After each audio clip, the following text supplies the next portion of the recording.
Hi hello ಎಲ್ಲರಿಗೂ ನಮಸ್ಕಾರ. ನಾನು ನಿಮ್ಮ ಪ್ರೀತಿ ಜಾನಪದ ಕಲಾವಿದ ಪರಸುಕೋಲು. ವಿಷಯ ಏನಪ್ಪಾ ಅಂತಂದ್ರೆ, ನೀವು ನೋಡ್ತಾ ಇರ್ಬೋದು ಕುಬೇರ A1 ಮೊಬೈಲ್ ಸೆಂಟರ್ ತೇಕರಿಂದ ನಮ್ಮ ಜಮಖಂಡಿಯಲ್ಲಿ ಹೊಸದಾಗಿ ಒಂದು ಅಂಗಡಿ ಸ್ಥಾಪನೆ ಆಗೈತಿ. ಉದ್ದೇಶ ಏನಪ್ಪಾ ಅಂತಂದ್ರೆ, ಇಲ್ಲಿ ಸೆಕೆಂಡ್ ಹ್ಯಾಂಡ್ ಸೆಟ್ ಮೊಬೈಲ್ ಗಳನ್ನ ಸೇಲ್ ಮಾಡ್ಲಾಗ್ತೈತಿ. ವಿತ್ ಡಾಕ್ಯುಮೆಂಟ್ಸ್ ಸಹಿತ ಕೊಡ್ತಾರೆ. ಸ್ಯಾಮ್ಸಂಗ್ ಆಪಲ್ ಸೆಟ್ ಕೂಡ ಇಲ್ಲಿ ಸಿಗ್ತಾವೆ. ನಿಮ್ಗೆ ಯಾವ ಮೊಬೈಲ್ ಬೇಕು ಅದನ್ನ ಬಂದು ಇಲ್ಲಿ ಖರೀದಿ ಮಾಡ್ಕೋಬಹುದು. ಕಡಿಮೆ ಅಮೌಂಟ್ ಕೊಡ್ತಾರೆ.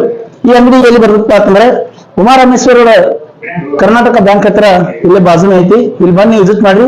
ಮುಂದೆ ಮೊಬೈಲ್ ಕಾಂಟ್ಯಾಕ್ಟ್ ಮಾಡ್ಬೇಕಾಗಿತ್ತಂದ್ರೆ ಈ ವಿಡಿಯೋದ ಕೆಳಗಡೆ ನಂಬರ್ ಮೆನ್ಷನ್ ಮಾಡೈತಿ. ಆ ಮೊಬೈಲ್ ನಂಬರ್ ನೀವು ವಾಟ್ಸ್ಆಪ್ ಹಾಯ್ ಅಂತ ಮೆಸೇಜ್ ಮಾಡಿದ್ರೆ ಇವರ ಇನ್ಸ್ಟಾಗ್ರಾಮ್ ಲಿಂಕ್ ಕೂಡ ಸಿಗ್ತೈತಿ. ಇಲ್ಲ ವಾಟ್ಸ್ಆಪ್ ಗ್ರೂಪ್ ಗೆ ಆಟೋಮೆಟಿಕ್ ನಂಬರ್ ಲಿಂಕ್ ಆಗ್ತೈತಿ. ಅವರಿಂದ ಏನೋ ಮೆಸೇಜ್ ಬಂದ್ರು ನಿಮ್ಗೆ ತಲುಪ್ತಾವು. ಆ ಮೊಬೈಲ್ ಬಗ್ಗೆ ಡೀಟೇಲ್ಸ್ ಅವ್ರು ಕೊಡ್ತಾರೆ. ನಿಮ್ಗೆ ಕಾಂಟ್ಯಾಕ್ಟ್ ಮಾಡಿ. Thank you so much.